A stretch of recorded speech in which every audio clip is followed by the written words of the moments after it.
Hey, also, we finally got to Trailblaze level 60 and reach Equilibrium 5, and if you followed my previous two videos of Equilibrium 2 to 3 and Equilibrium 3 to 4 guides, you know this one's coming. This video will also encompass and revise a bit from my previous guides, but don't worry, it won't divert too much. So I'll be covering about what you should focus on for each Equilibrium. To start with, let's talk about how long it'll take you to get to Trailblaze level 60 and Equilibrium 5. You get about 2,800 daily TL EXP, and if you do a maximum refresh every day, you get about 2,400 EXP additional. And you get roughly 800 EXP per week with the giveaways that they give for immersifiers. Additionally, once you've unlocked the Equilibrium, there are additional difficulty levels that gets unlocked for World 6, 5, 4, and 3. So with all those calculated, Trailblaze level 50 to 60 takes about 27 days. With using max refresh every day, using Stellar Gauge takes about 15 days. I know a lot of you are trying to wait until higher Equilibrium levels before you start using your fuels for this.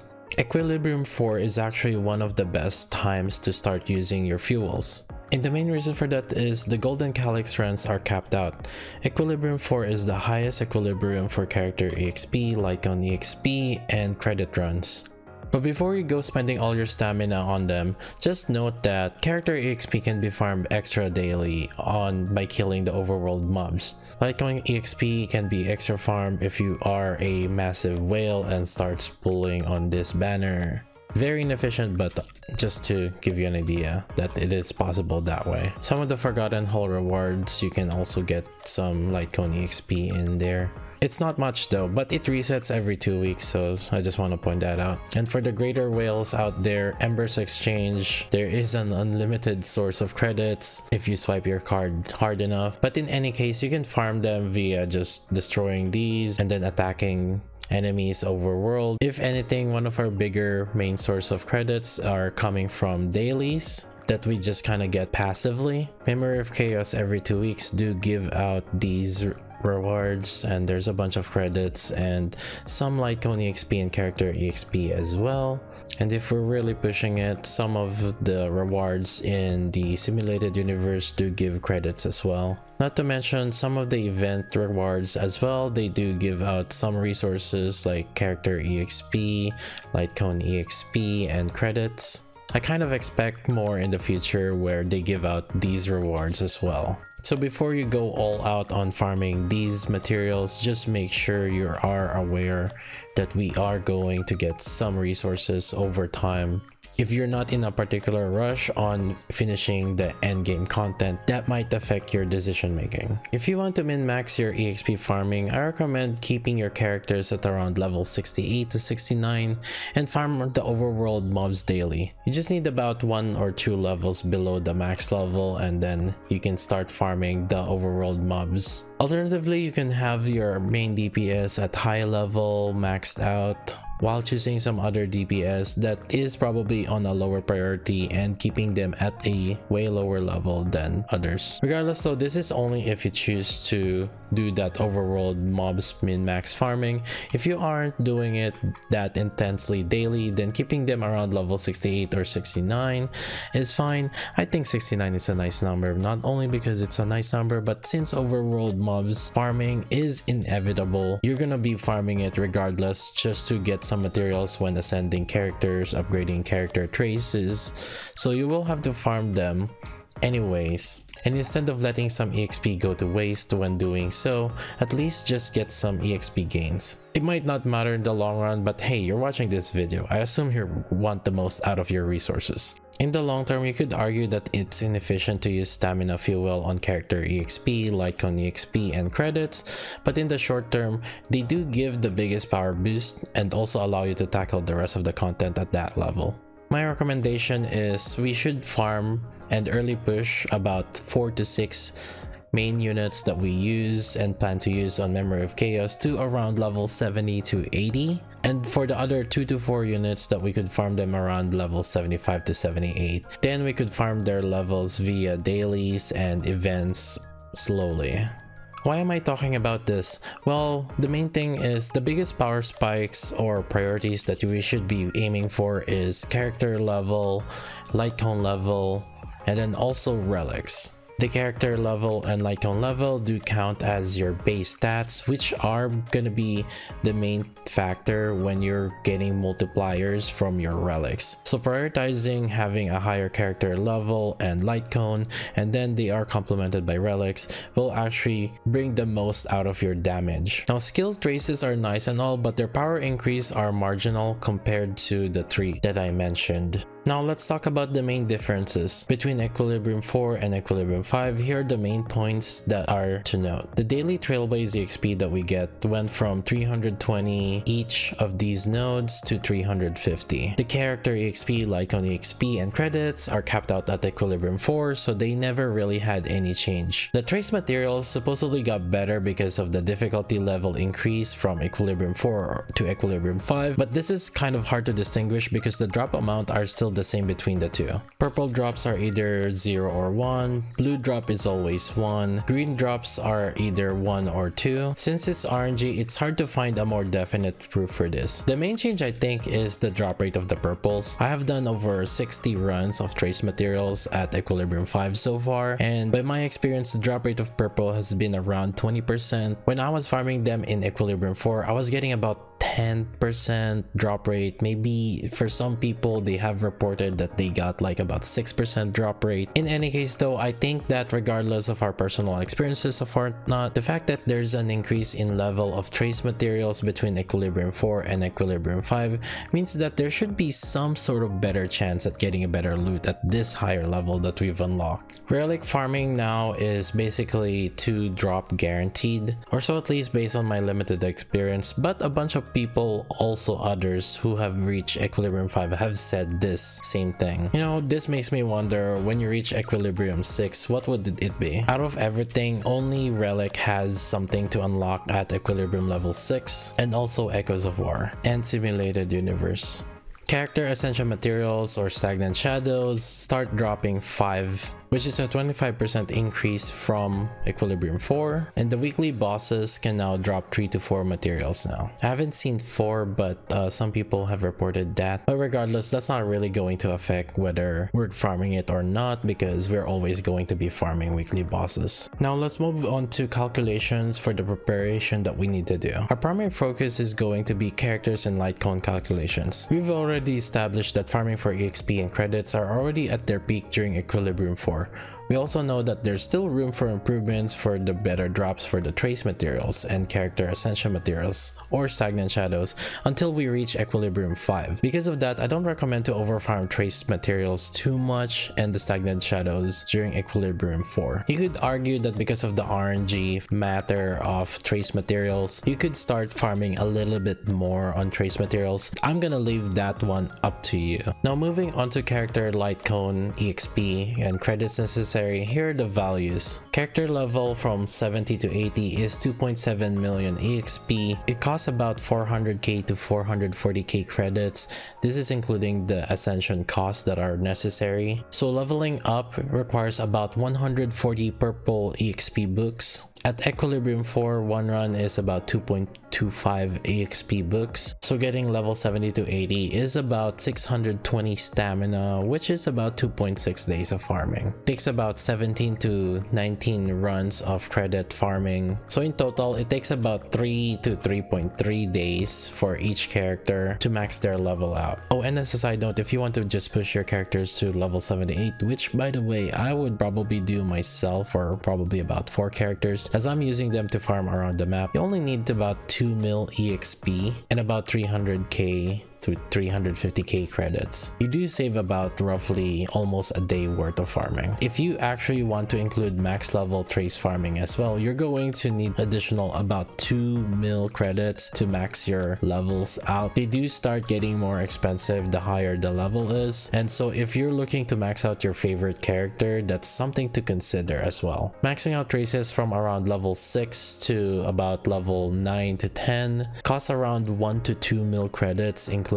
these additional nodes on the side. So that's about 1.5 to 3 days roughly worth of credit farming. Now moving on to light cones. For 5-star light cones, getting level 70 to 80 takes about 400k EXP and about 400k credits, and a 4-star light cone is about 330k EXP or 325k credits, which is about 55 to 69 purple EXP. It's gonna take about 330 to 370 stamina, which is about 1.5 days of EXP farming for light cones, and takes about roughly 150 stamina of credit farming, which is about a half to 3/4 day of credits farming. With that into consideration, just the EXP and credits, not including the ascension materials, takes about farming of 3.3 days for the character and then about 2 days for the light cone. So about 5 days of farming for each pair of character and light cone. But again, just a food for thought while you're looking at the stamina per days required. Remember that it takes about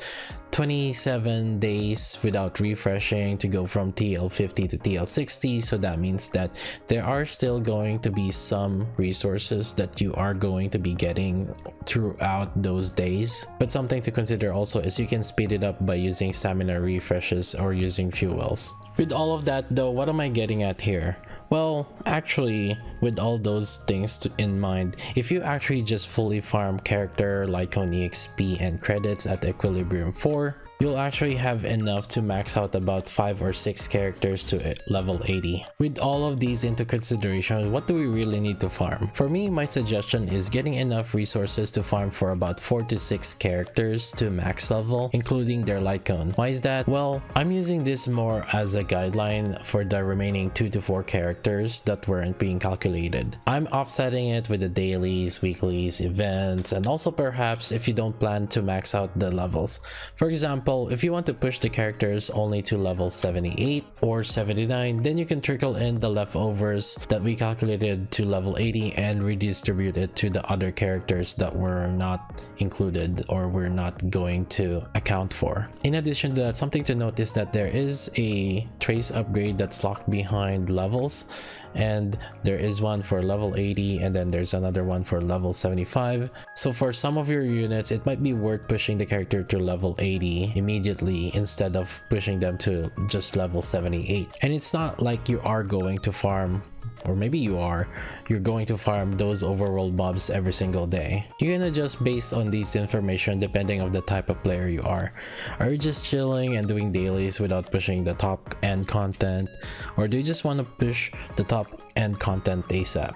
Does it bug you when your main teams aren't maxed out, or do you like farming in the game a lot? Are you whaling those credits or light cone EXP? Different things motivate people, so I'm just here to lay out the idea for you. From there, once you've decided how much you want to farm on EXP credits on the levels, my suggestion is to farm the rest on credits or trace materials. Even though earlier I did say that relics are the third source of our strength, there's such a huge improvement between Equilibrium 4 and Equilibrium 5. At around Equilibrium 4, the drop rate was about 1.5 relics, and at Equilibrium 5 the drop rate is 2, which is about 33% upgrade, and that Stagnant Shadow is a 25% upgrade. So the only one that is you're not sure of is the trace materials. My personal experience was the purple drop rate went from 10% to 20%, but then about the blue drop rate and the green drop rate remains about the same. Is it really double the percentage? Not so much. Again, because it's RNG, it's kind of hard to determine how much worth is the trace. At the very least, maybe if you feel like trying some endgame content at Equilibrium level 4, maybe you could try to get like a full set of 5-star for maybe at least your main DPS. And finally, if you're just really not sure, maybe you could consider just farming credits, because we do need a lot of credits. In the short term, I kind of foresee ourselves as having lack of credits. So for quick short-term progression, it shouldn't be bad to start farming credits. If you're a whale, maybe this suggestion is kind of bad thing for you because you can just buy your credits. But something to note is farming all those EXP and trace materials early on would be kind of useless if you don't end up having enough credits to use them anyways. If you're pushing the top end content as soon as possible, you'll definitely starve some credits. But if you're not in a rush, maybe you could entertain farming something else, or if you like to feel copium and farm a little bit of relic for your main character. I know some people like to show off their main character in their support, so you want them to be the best that they could ever be before people start using yours. So some people decided to start using some on relics early on. Alright, now that we've laid out the groundwork, here's the updated overall strategy farming on Trailblaze Power. At around Equilibrium 1 and Equilibrium 2, which is Trailblaze level 1 to 39, I would just focus on farming your 4 main characters and light cones. Farming a little bit of trace materials, enough to upgrade your light cones, and push some traces around level 3 to 4 for these main characters. I would not farm relics at Equilibrium 1 and 2. Most of the relics that you need can just be found on treasure boxes, so just do exploration instead. You could farm a little bit more trace materials at around Equilibrium 1 and 2, because jumping at Equilibrium level 3, we are actually going to have a little bit less priority on trace material farming. At around Equilibrium level 3 or Trailblaze level 40, note that we just gotta start entertaining having 2 full teams later on. So what we should be doing now is to start farming for the second team. I would farm character EXP and character ascension materials, including pre-farming some of them from during Equilibrium 3, so that I'm prepared by the time I reach Equilibrium level 4. Early on, people probably don't notice as much on the light cone EXP necessary, but just farm as needed for those. And if I recall, around Equilibrium level 3, credits wasn't that big of a deal. We were getting a lot of credits just from doing quests and dailies and everything like that. So I would say farm as needed on credits in this regards. But if you want to check out the in-depth calculation on how much you should farm, look at my other video, Equilibrium 3 versus Equilibrium 4. Now here's the thing, at Equilibrium level 4 or Trailblaze level 50, first, if you weren't prepared to push your characters to level 65 to 69 and your light cones around level 70, then you should make that your early priority. You should be farming credits or character or light cone EXP or the character ascension materials if you're behind on that. Second, I'm assuming you're now looking into tackling around Memory of Chaos at this level 65s to 70, and doing Memory of Chaos actually does give you a general idea on what you should be improving your team from now, and if you have enough coverage for different situations. Assuming you've followed my previous video or the strategy I just mentioned to push your characters to high level and their respective light cones, you kinda have some breathing room to farm some trace materials. I would try to farm enough trace materials to ascend your light cones and upgrade traces and skills to around level 6 or level 7 for your main DPS or team contributor. For example, like if you have some sort of buffer like Tingyun, I don't really need to upgrade her basic attack and her talent, but her ultimate and skill are actually helpful as a buffer, so I would start like leveling them up to around level 6, maybe level 7 if I really want to push it. And then for the rest of your team, you don't really need to upgrade them as much. I would just keep them at around level 3 to level 4. And then once you've farmed a little bit of trace materials, you can start trickling in some relic farming into your main DPS. I would say 1 for each team. Since relic is a huge source of their strength and can help with top end content, it is kind of probably at least good to farm for your main DPS at least and get their relic quality pretty good. I wouldn't try to over farm though, because as mentioned before, there is a huge upgrade on the drops once you reach Equilibrium level 5. But once you feel like you've settled down on your character and light cone levels and have some solid DPS relics, you can start pre-farming your other characters and light cones for the next Equilibrium. If I have to give like a biggest priority where to spend the stamina on during Trailblaze level 50, I would prioritize getting about 4 to 6 characters, light cones, and character EXP and credits, just so you're ready by the time the next Equilibrium comes in. And since you get EXP rewards and quests and dailies and weeklies, events and Memory of Chaos and credits rewards as well, you don't really need to go all out on farming them. That's why I'm only talking about farming for about 4 to 6 units. And To be fair, if you did spend the whole time just farming EXP and credits, you'll just barely have enough to about max out like 6 units. And if you like playing around with different characters, you're not really just going to have 6 or 8 units. You'll probably have like 10, 11 or more units that you want to play around with. So farming EXP and credits is not a bad thing for the entire duration of your Trailblaze level 50 to 60. And again, just another reminder, character trace credits starting from level 6 to level 10 does cost about 2 mil credits if you all include all these other nodes as well. So different people will have different needs and priorities. Some just might not need to farm credits, or if at all. Some could just be farming character XP and farm other things. Some could just be farming for their 2 characters and they just let their passive income come from their dailies and weeklies. Some might choose to just spend the rest of their stamina coping on relics. So my suggestion is, if you are caught up with the levels, I would just make sure to double check if you still have to farm more character XP or Litecoin XP or credits that is leveling up enough for the next equilibrium. Again, you are being pretty much efficient on using your stamina on EXP and credits if you farm all of it just during the equilibrium level 4. And if you're not sure, you could just use these ascension planners, which will help you give an idea on how much EXP you need and how much credits. And then after farming the EXP and enough credits, if you feel like you have some spares, then you can decide between trace materials and relics. It's up to you if you want to just get a little bit more cope on getting better relics, or you want something a little bit more straightforward upgrades or consistent upgrade, and that is going to be on trace materials. What you're not going to be farming at equilibrium level 4 is character ascension materials or stagnant shadows.